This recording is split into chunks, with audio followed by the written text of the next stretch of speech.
If you like being able to watch the podcast, make sure to let me know by subscribing to this channel. I've been wanting to talk about today's episode for a long time. I've even reached out to certain people who I thought could contribute to the conversation, and really it's relatable to a widespread group of people, because what I want to talk about is substance use, or drugs and alcohol. And I actually posted on Facebook today, which by the time that this episode airs will have been months previously. But this morning, I posted an article that I came across on Facebook, which was talking about some studies with rats and their response to substance use. I think it was cocaine that they had put in their bottle of water. They had fresh water or they had drug-laced water. And in the study, the rat who was just in a cage, just a rat in a cage with the water bottles, would choose the drugged water 100% of the time and then would eventually die within weeks. But then a researcher came in and said, well, we're going to change this a little bit and we're going to create this rat haven. So it was this area where the rat could engage in all the things that rats love. And then we are going to give them both sets of water bottles and see what happens. And in that situation, the rat always chose the pure water. And it was an enlightening article because when we think about addiction, we think about addiction having a hold on us. And it's something chemical, right? They talk about it being a disease. It seems that way in the first study with the rat that just kept engaging in the drug use. It seems like it became something that was in their physical body that they wanted to keep feeding. But then when you change the environment and you give this animal all the things that it loves to engage in, it chooses a life without drugs. And so you learn that addiction really isn't something that is residing in the brain. It's environmental. So that's what I want to talk about today. I want to get into this topic of substance use and drugs and alcohol. Everything is working out for me. It's working out for you, too. It just takes believing that it is. We can have, be, and do anything. The key is to care about how you feel and choose to feel good right now.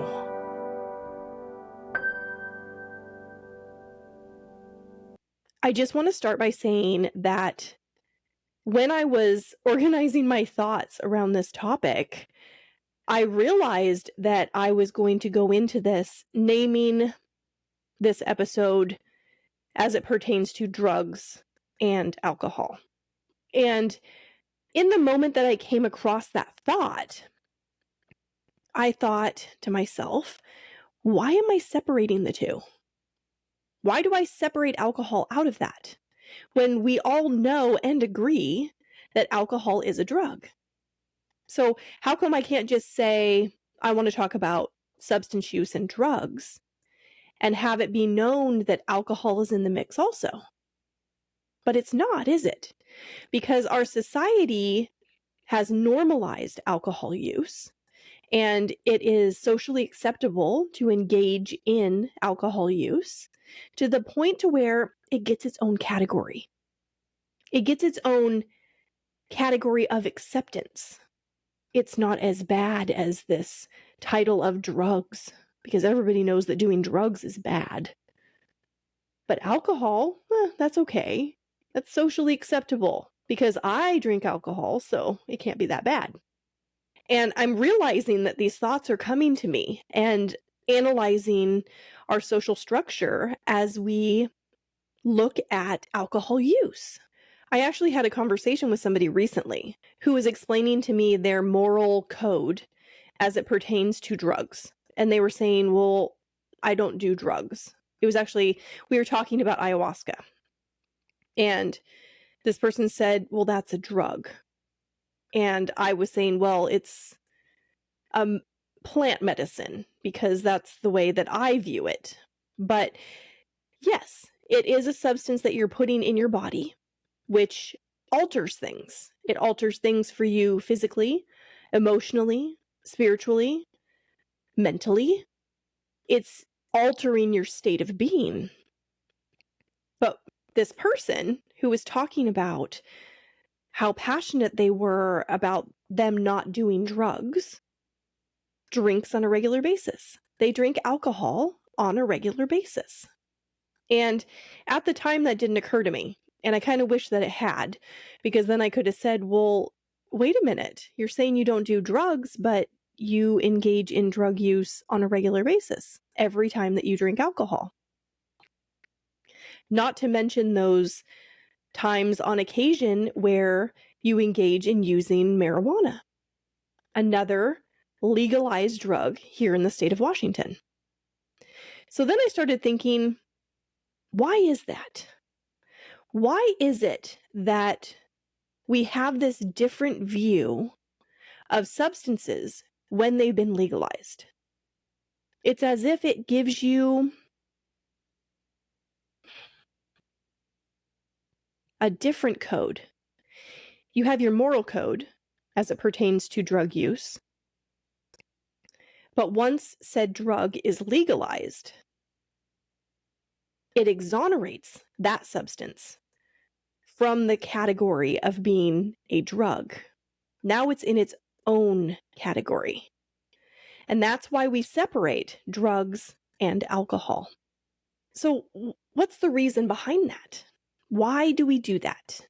Is it something that's happening unconsciously? Is it something that we are doing because of our own selfish perspective?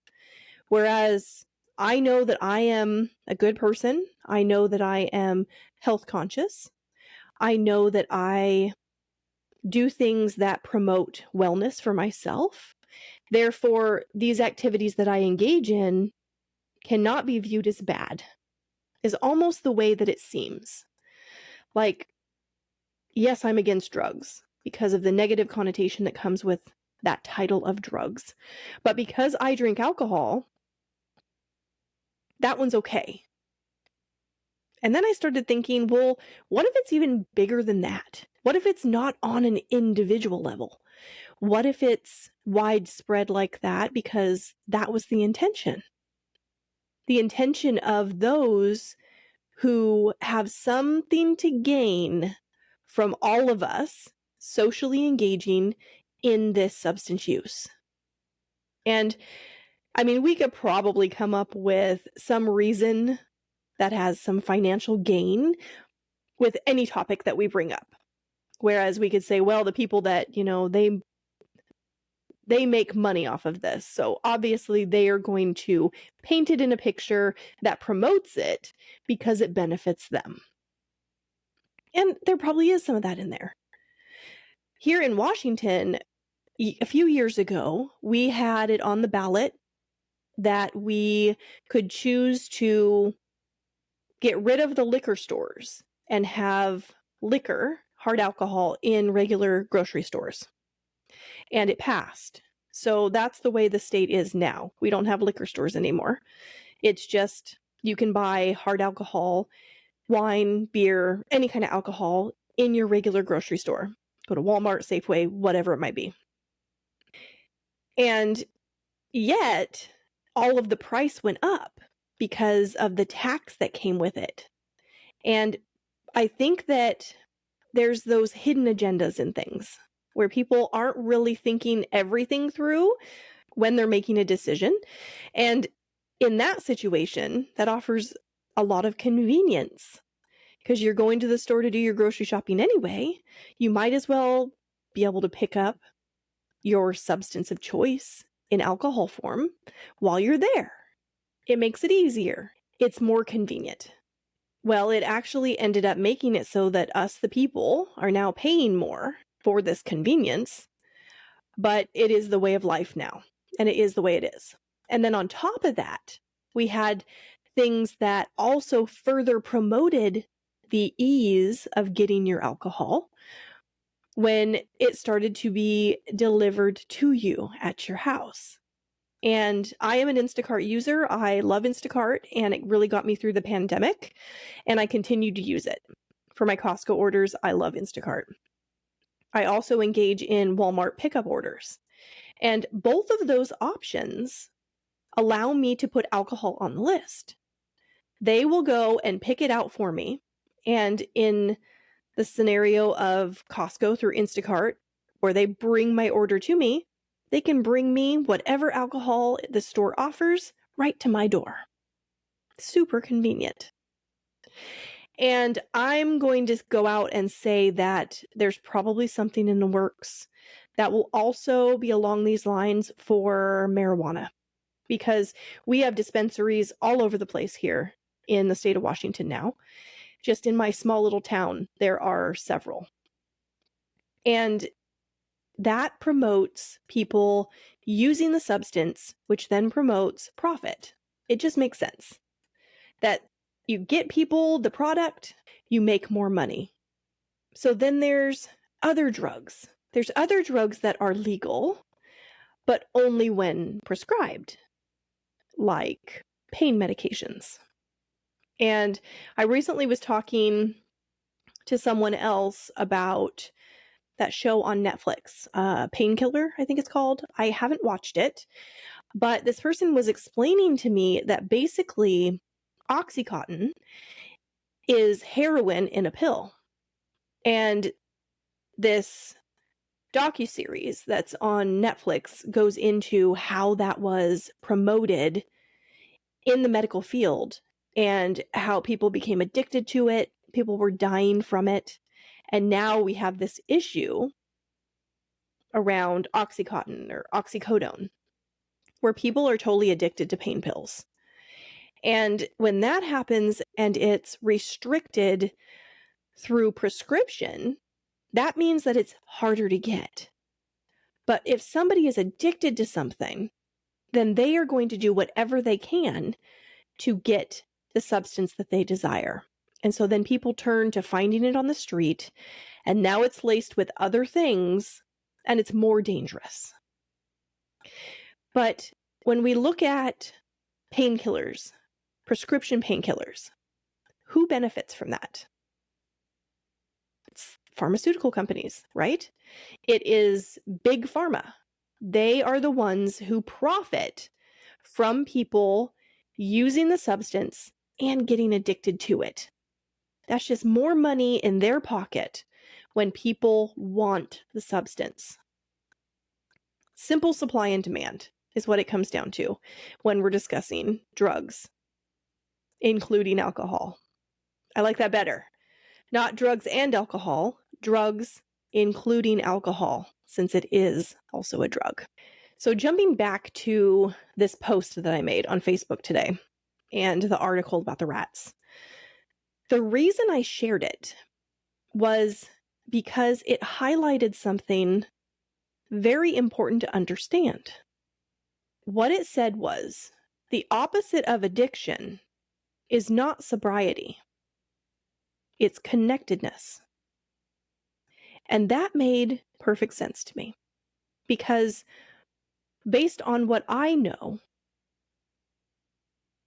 we have an innate desire to be connected to non-physical in some way, whether we're conscious of that desire or not.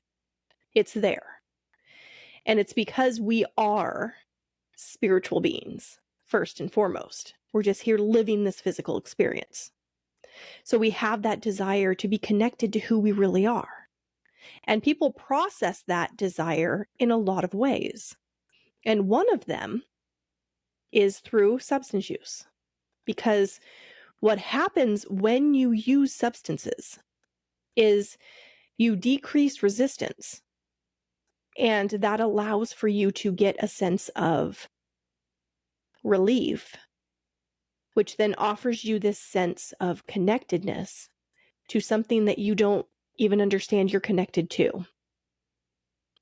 So when people are addicted or even just engaging in substance use, no matter what the substance is, it is my belief that the desire is the same for everybody. And it is that sense of connectedness, that desire to be connected to who they really are, that is driving that craving. Because they get a little taste of it when they engage in the substance use. And then they want it more. They want to chase that feeling because it feels better. It's relief. It's relief from their environmental structure, which is keeping them in a holding pattern of not being satisfied, not feeling good.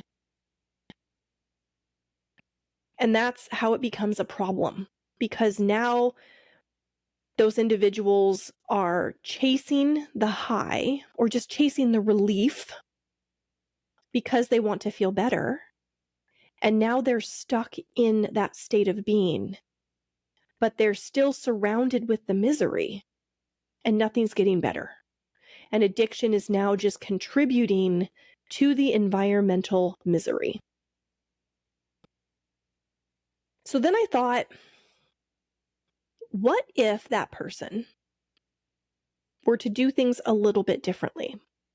What if, for one, they realized when they have the craving for whatever their drug of choice is, that what they're really craving is connectedness?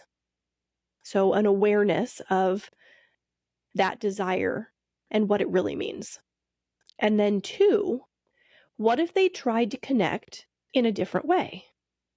Rather than going to their drug of choice, which has now become a habit and something that they rely on for offering them the outcome that they desire, what if they tried something different with the intention of connecting? So setting the intention of connecting with themselves, because that's what it is every single time, a connection with their higher self. And this could be done in whatever way works for the person. And for some people, that's just getting out into nature, being mindful and in the moment, smelling the breeze, touching the ground, hugging a tree, whatever it is that makes you feel connected to nature. That works for a lot of people. What if it's meditation? What if you go and you just sit quietly for 15 minutes? What if it's just sitting and tuning in and allowing information to flow to you? Allowing those lines of communication with your higher self to be open, because that is the intention that you set. What if connecting in those different ways allows for the craving for the substance to dissipate? Would they still want to engage in the substance after engaging in that kind of activity first? That's the question I have. I don't have the answer. I'm wondering that. I'm wondering if that works.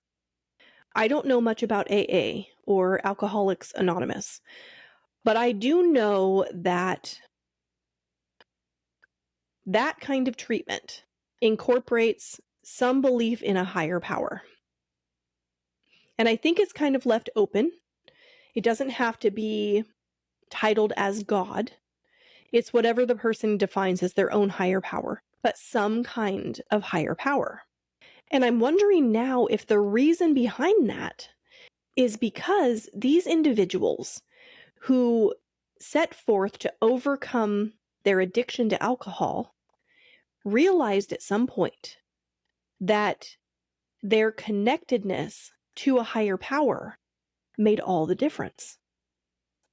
And I don't know if that was a conscious understanding, a feeling, just a knowing. I'm not sure exactly what kind of foundation that's built on. But I do know that that is something that is incorporated into the treatment in AA.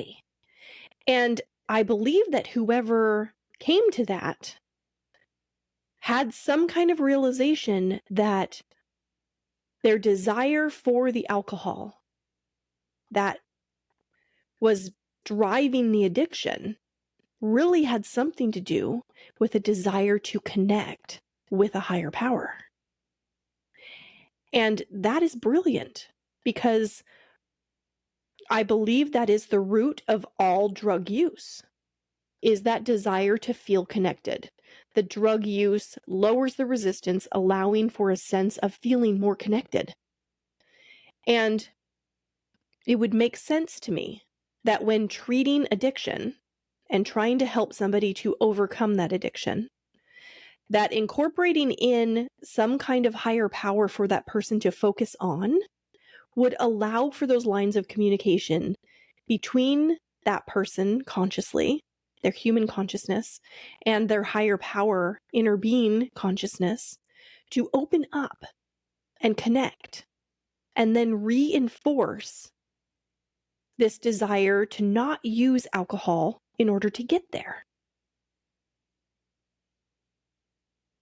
So I think that those who are in AA are doing that. And they are communing, coming together with other individuals who are doing the same. And it becomes the support of it. So even though they don't promote a spiritual foundation within the treatment, they kind of do, because that's really what is happening, is a connectedness to non-physical source energy power. And then the person reinforces the feeling better because now they're getting connected without the use of a substance. And a lot of people relapse, right? Even if somebody gets on the wagon, sometimes they fall off the wagon. And usually it's because there's some big life event that has occurred and they feel overwhelmed and they fall back into old patterns. With something like addiction, there's a lot of momentum with that. There's a lot of history with that. There's a lot of engaging in that behavior. That's a vibrational frequency. And the more that you contribute to it, the stronger it is in your life.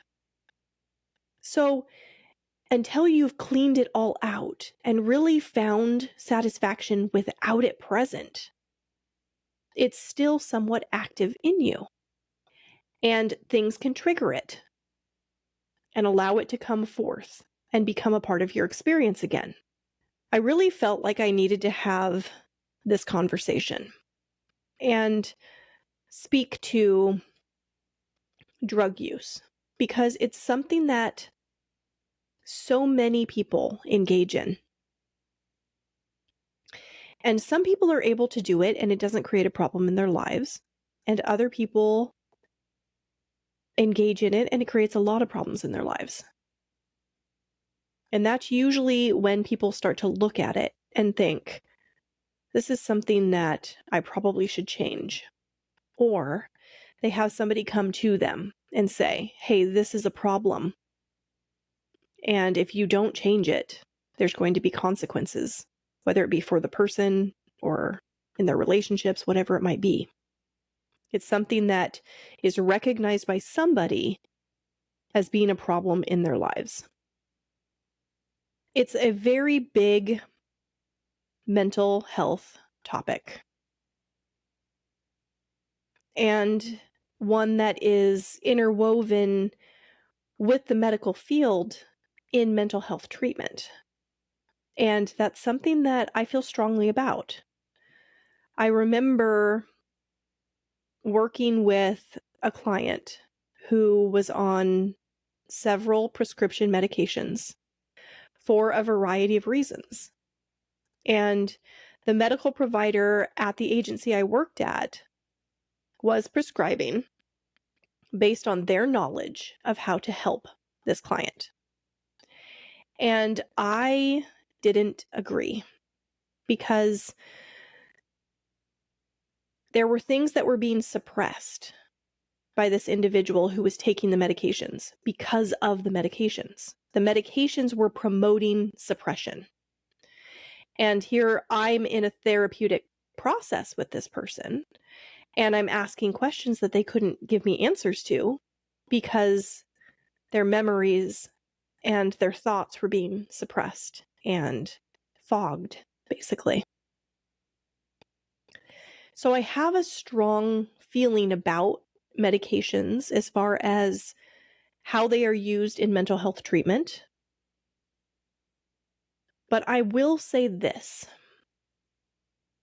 I do believe that there is a good use for them. And I don't recommend that anybody stop cold turkey on anything that they've been using for a long period of time. Anything that has a lot of momentum going is really, really hard to stop in its tracks. And it's not the way I would recommend going about it. So if you have a desire to stop any kind of drug use, whether it be legal or illegal, there is a good way to do that by engaging in a decrease over time while working on your thoughts associated with the drug that you have been engaged in using. Because the work really has to do with how you think about it and the vibrational output that you're offering than it does with the actual drug being in your system. Now, if you have a belief that something bad is going to happen if you stop using whatever substance it is that you're using, then I would not encourage you to stop using it, because your belief is your creative power, and that is stronger than any drug. Now, if you want to stop using a substance and you're willing to look at your beliefs and alter the ones that are not serving you while you work on decreasing the amount of the drug that you are using, that is a form of treatment that I can get on board with. The work is always internal. And a lot of times the desire for anything is coming from something internal. But it all really comes down to you being connected with you. Are you connected with you? Do you know how to connect with you? Even if you don't believe in a higher power, do you believe that there is a bigger part of who you are besides being your human self? Do you have something bigger within you? I have a hard time believing that that won't resonate with anybody, because there is, of course, a bigger part of you than your human consciousness. You are so much more than your humanness. And that connectedness that you desire, that relief that you desire, it's all within that, within the relationship that you have with that bigger part of you. Acknowledging that you have a desire to connect with that is huge. Setting the intention to do so is even bigger than that. And allowing yourself to nurture that and see where it takes you is life-changing. That's my hope. That's my hope for everybody. It's fun to connect with each other. That's why we're here in these physical bodies, experiencing each other and life in this world. It's grand. It's wonderful. It's terrific. But the answer to all problems, the answer to all desire, and the best feeling that any of us can ever have comes from that connection with who we really are. If you're enjoying the podcast, you can show your support by leaving a rating and a review on your favorite podcast platform. You also can follow Dr. Williams' podcast on all social media platforms and subscribe on YouTube and by going to www.drwilliamspodcast.com. Deliberate creation is the key to living life satisfied, and that is my wish for all of you.